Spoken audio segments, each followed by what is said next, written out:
Uh, so hi, Anna. It's nice to see you face to face. You. I really enjoy your newsletter, the Sociology of Business.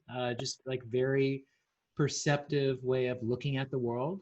And I emailed you because I liked things that you had written, and the things you had written reflected on some of my own experiences being a co-founder and former CEO of Kickstarter and trying to think about managing a brand and putting out an idea into the world in a very specific kind of way.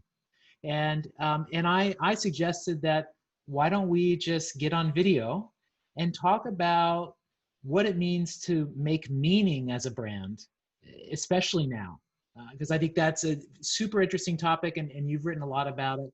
And so here we are. Here we are. Yeah, I'm really glad you, for one, that's great to see you in person. That's one. And then second, I was really glad when you reached out because I, of course, know Kickstarter and I knew the name. And then I did a little bit more of, like research, like who is this guy? Why does he want to talk to me?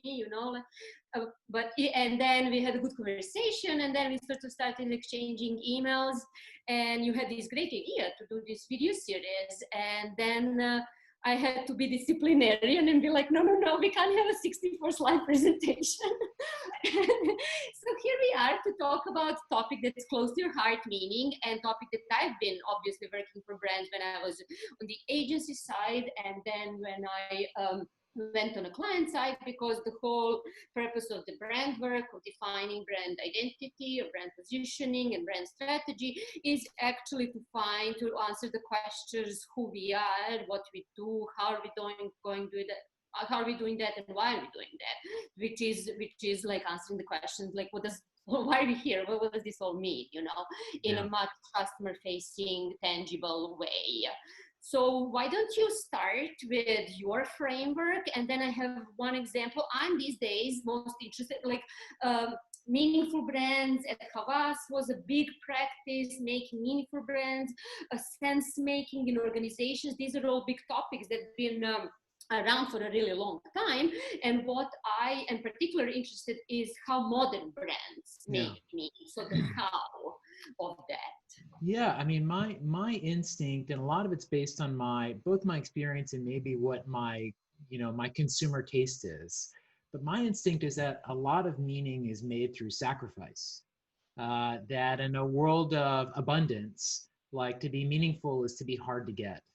It strikes me that the most meaningful fast food chains are Chick-fil-A and In-N-Out, like places that are hard to get to, or Chick-fil-A is closed one day a week. Or so there's this notion of something being hard to get, making it more valuable.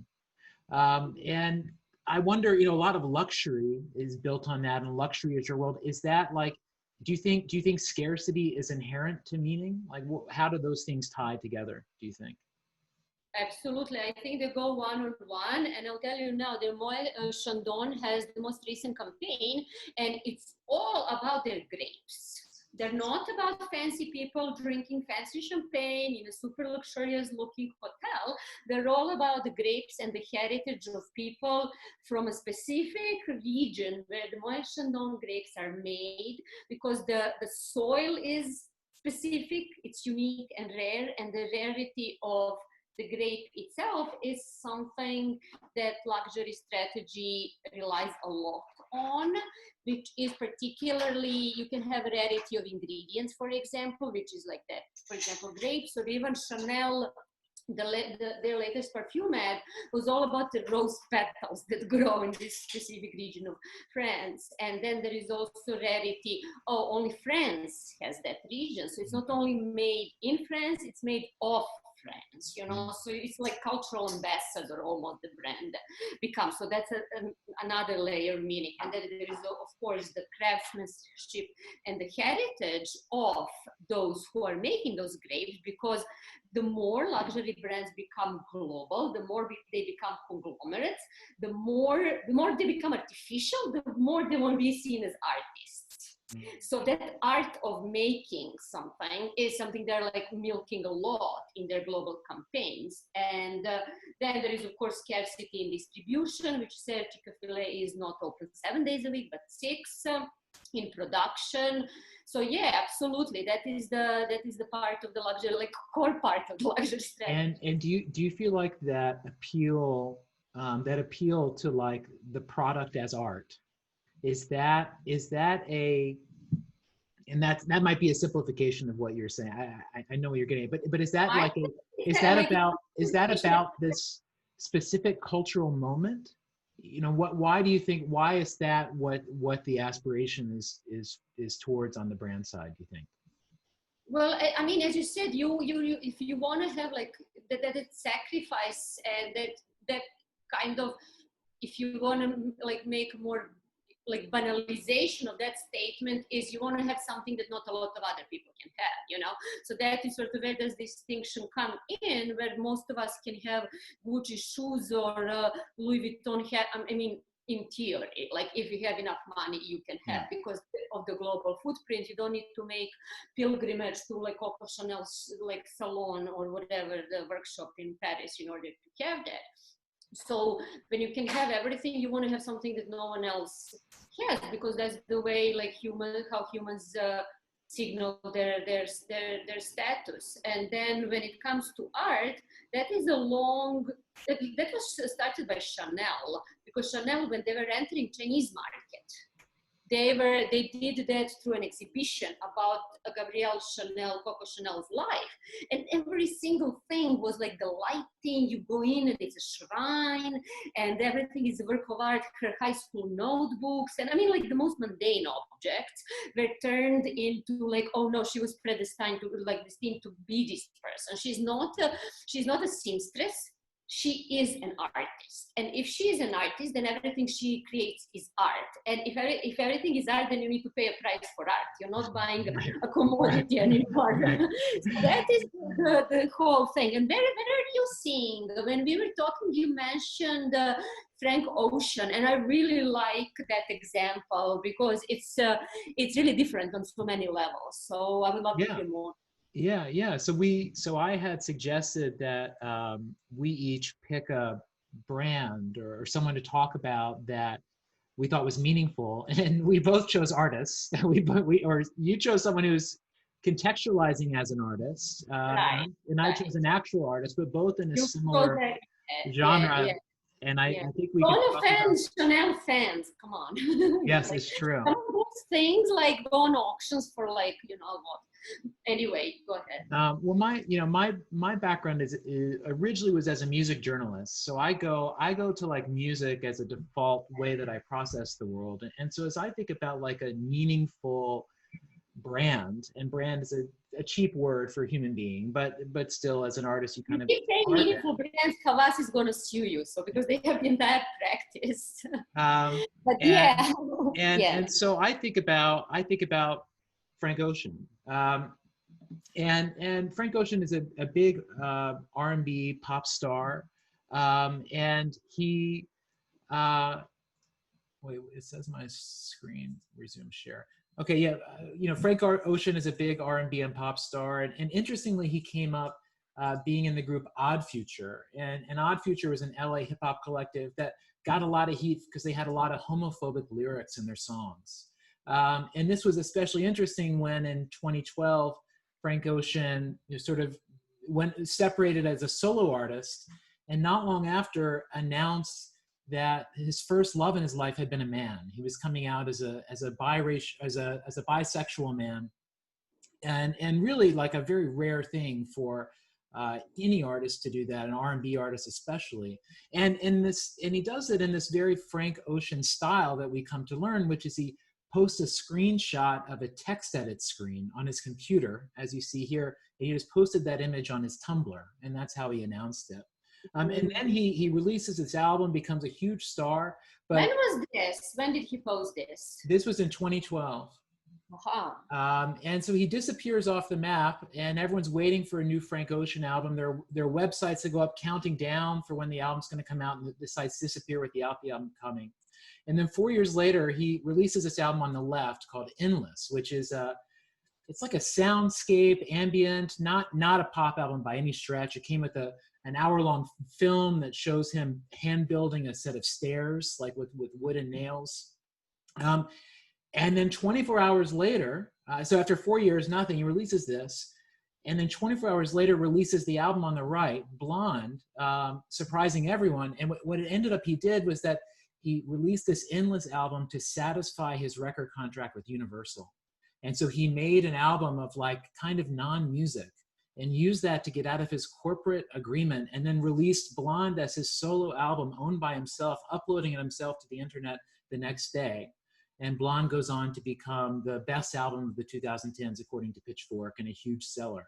So like this, artists never end up, getting one over on the record industry this way. Like Prince is maybe the only example, and he had to change his name to a symbol to do it.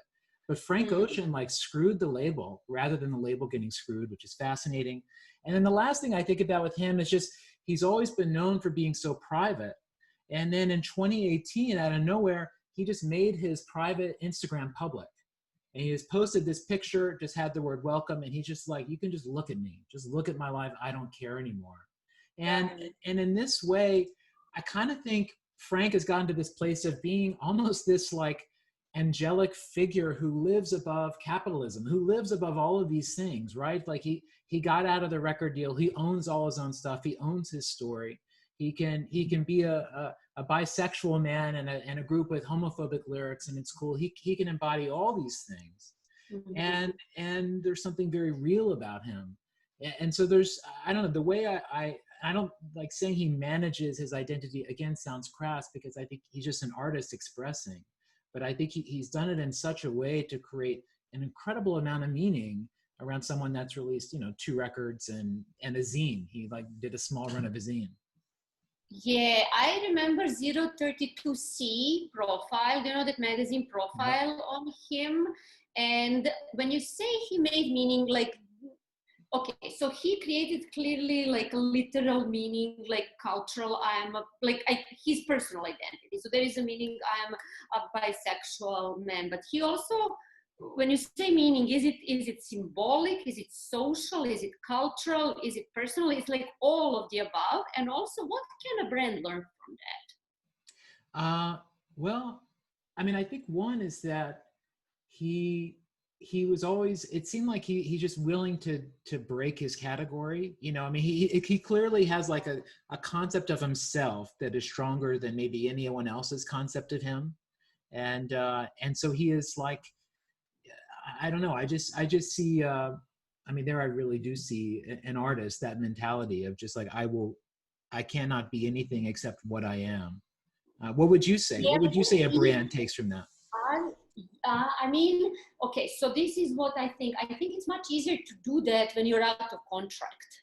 You know what I mean? When you see someone who is really independent, you have like my favorite examples that are Willie Smith from the 80s, with African-American designer who connected art and fashion, and who's not well known outside the really fashion circles, or Telford Clemens, who is like only now getting to be known, and he signed up with Gap at the beginning of the year, and Gap then canceled spring and summer orders because of coronavirus, and it's just that he is independent, and Food by Air founder is also independent. And it's very hard. It's very easy to have very strong identity when you're independent. It seemingly becomes much harder to have that sort of identity when you're not. Yes. And that, and I think that Kanye has a strong identity. Gap is now working with Kanye West, and at the same time, he managed to somehow go above the system. But that is just, I don't think that really. It's almost scale versus identity, almost. For majority of, I think. Well, let's hear about who you chose. Who did you choose for this answer? Well, I mean, I wanted to talk about, because you see, when we talk, like, I think that like Louis Vuitton, like the man, a couple of years ago, there is an exhibition here in New York that was like kind of his journey, literally journey and figuratively journey, because Louis Vuitton is all about luggage. And he was also like guy who was making suitcases, you know, like leather person. I don't want to say cobbler, I don't, but like that, he was there at the time where people started traveling across the ocean for like months, you know, like the affluent ones, and all of a sudden you were not like traveling by carriage anymore, you were traveling on an ocean liner that was like Titanic, you know, kind of, and it took forever and even longer. So that's how he started to do sturdy ones that were more, you know.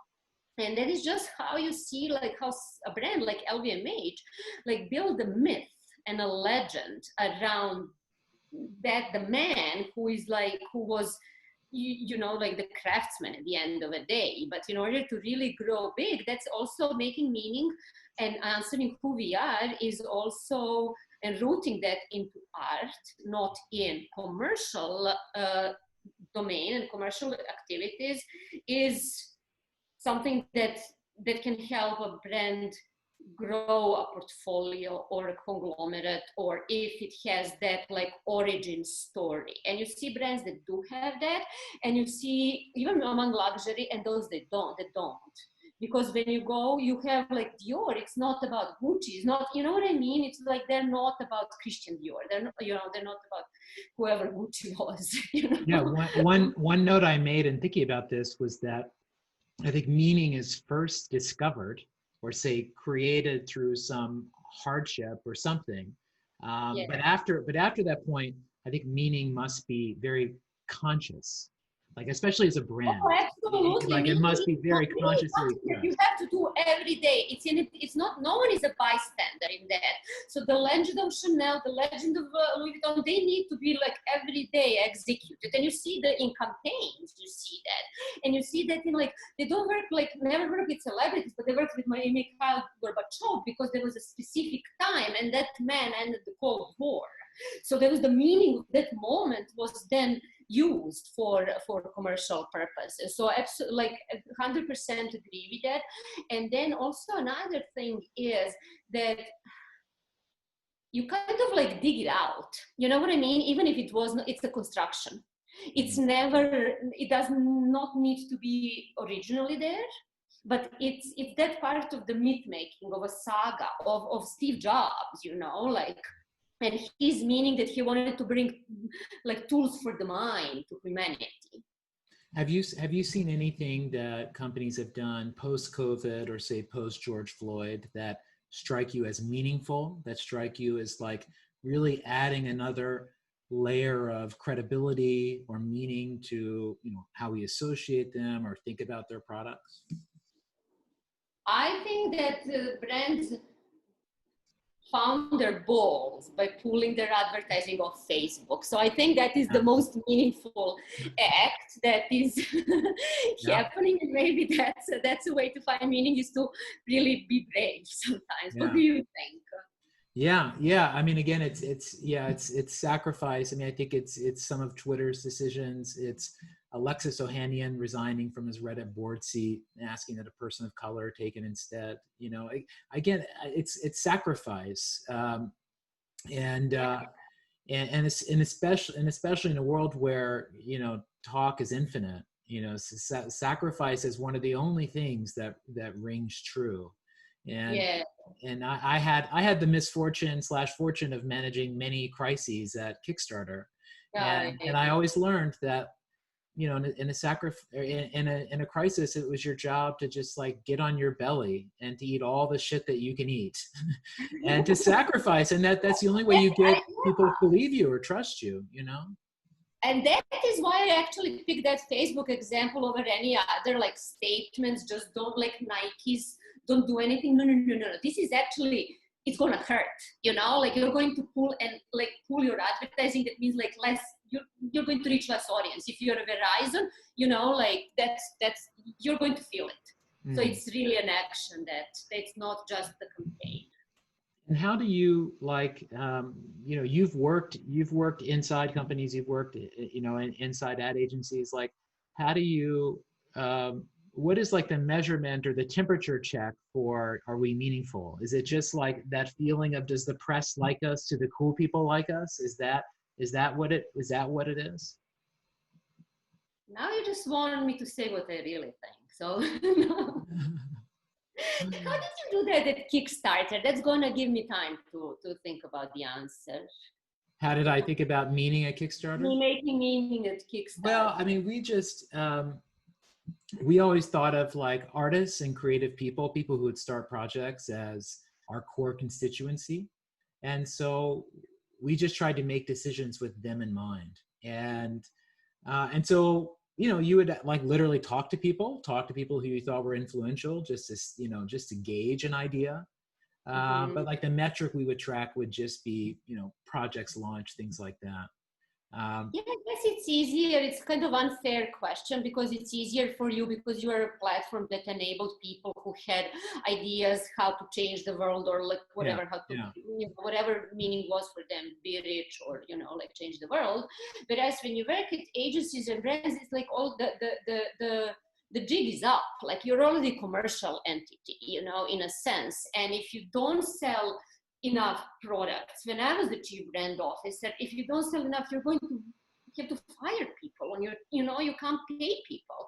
So it's sort of like good luck making meaning if you're in that industry like retail, fashion retail industry, which has like such a low margins usually, and it's hard as is anyway. Of course, it's much easier when you start from the place of meaning, of having a meaningful founder who stands for something like it was with Rebecca Minkoff and the female founder initiative and so on. But at the end of the day, it has to be conscious decision and conscious and very focused effort to create meaning together with economic value. So you say, I'm going to create social value or cultural value or environmental value together with monetary value. And then you make that part of, and then you say, how can I do that across my entire value chain? At each step of the process, can I work with local producers? Can I work with the garment district in New York, not with China? And what does that mean for my bottom line? And how do you make that part of your balance sheet? So I think that is sort of, it's not impossible. It's just that the intention needs to be there. 100%. And you know, I was a part of doing that, and it is meaningful. And I think those things are happening. You know, one maybe last little section of thought I wanted to talk about. There's a book I've always loved called, it's such a cheesy title, but called The 22 Immutable Laws of Marketing by Jack Reese and Al Trout. It's like from the early 80s. You can like smell the chain smoke through the page. And it just has all these great little like 3-page, you know, laws about how to think about brand building. And there's one that has always stuck with me, and they call it the law of fads and trends. And it says that the market is made up of fads and trends, and that the way to think about the difference between the two is that a trend is a fad whose demand has not been met. And that if you as a product start to experience success, actually the best thing to do is to ensure that there is always a circle of people who want the product but who cannot yet get it. And that the longer you can perpetuate that, like people wanting to get it, the more that will turn into a real momentum and will become a trend. And so it teaches this sort of counterintuitive idea that you sort of slow the brakes at moments when things are accelerating, because it will create longer lasting interest. And I'm curious what you think about that. And I have an example from the news this week that I think is relevant to this, but I'd love to know what you think of that idea. Right. So the way I wrote about something like that a couple of years ago when I said, oh, the best way to grow your brand is either to root it in the atmosphere, the mood, over like social mood, or in a subculture or that subgroup of people like Patagonia did, which is the hardcore outdoor enthusiasts who are going to wear the same jacket and who are going to hang on the like Yosemite, you know, or whatever, and they're going and you're their passion basically powers your advertising, if you will. So you go from that hardcore group of people who are your original customers and who are your beta testers, and they're going to like spread the word about that. And you see, and I mean that success story for Patagonia is the same thing for Supreme. It was like Lower East Side, like very rooted in that specific passion of a very small group of people, then was exploited, or if you like, you know, through that, oh, we have that identity and now we scale that. And I'll just make a little asterisk there. I think that streetwear is going to go through great reckoning, because like Hypebeast, High Snowbite, Supreme, they're all white men, and there is black culture that was under that. So why they're, you know, like, I'll leave that question open. I'll just leave an asterisk. Yeah, and owned by the Carlyle Group, also Supreme. Oh, don't forget. That's You know, true. What was your example? Also, you know, I made a note earlier that, you know, Patagonia is meaningful, but North Face isn't, right? And North Face has probably sold more products than Patagonia over time, but Patagonia means something in addition. The example I was thinking of for this week for the notion of scarcity was the new email service Hey from Basecamp. Oh, okay, yeah. Right, and so Hey got a lot of press for two reasons. One was they got rejected by the Apple App Store, and that kicked off like 2 days of a lot of news. And also, Hey had been like waiting list. You sign up to get invited. They were releasing just a few amount per day. And so that was generating a lot of attention. And that, you know, on Sunday Monday, Hey was like the biggest story in technology and arguably like bubbling up into main news. And then by, I think, Wednesday, they made the service fully available to everybody. Apple just let them in. And I feel like they let this moment go too quickly. You hold on to that tension longer. And maybe that friction generates bigger and bigger lift. But I don't know, I had been watching how they were releasing it and how everything was going, and just really admiring it and feeling like this is being done very smartly. And then it suddenly accelerated here in the end, which I didn't expect. I just think like these are like reverse network effects, you know what I mean? You're like, if everyone can be part of that, you know, so that's, and I just wonder how long that maybe they released it too quickly because they were like, oh, you know what, like we're just not, you know, in that game, we want to, you know, mess, because how many wait lists where the you know, you're invited to Foursquare beta, you know, in like 2000, whatever, 10 or 8 or I don't know. Clubhouse has been like the most hyped tech app for 2 months, and still no one can get into it, right? Like you know, so there's I've been asked to do Clubhouse twice, and I'm like, okay, twice is not a lot, but like, you know, like, no, why do I, you know, so I guess I'll have to look into it, you know, so, but Clubhouse is at least, you know, like Clubhouse, but you know, like I'll give you an example. You have, again, Moët Chandon, they have like a castle, and you can't buy your way in. You need to be invited, not just because you have enough money to buy something, but because you're Roger Federer, or you're like, you need to have a meaning outside of the sphere of luxury. So that's a good strategy actually for brands. Yes, definitely. Well, this has been fun. We kept it to 30 minutes, and I'd love to do it again. And so, thanks for this, Anna, and you know, we'll be sharing this through our channels. And so I'm Yancey Strickler. I write an email called the Ideaspace. I do a thing called Bentoism. And then Anna, do you just want to introduce yourself? Yeah, introduce at the end. This is kind of late. I know. This was, my name is Anna Andjelic, and as Yancey said, I have Sociology of Business, and I have a book forthcoming, The Business of Aspiration, and also work as a strategy executive based in New York City. So we will be back, Yancey and I, and I look forward to the next conversation, and I hope you do too. All right. Bye. Okay, bye everyone.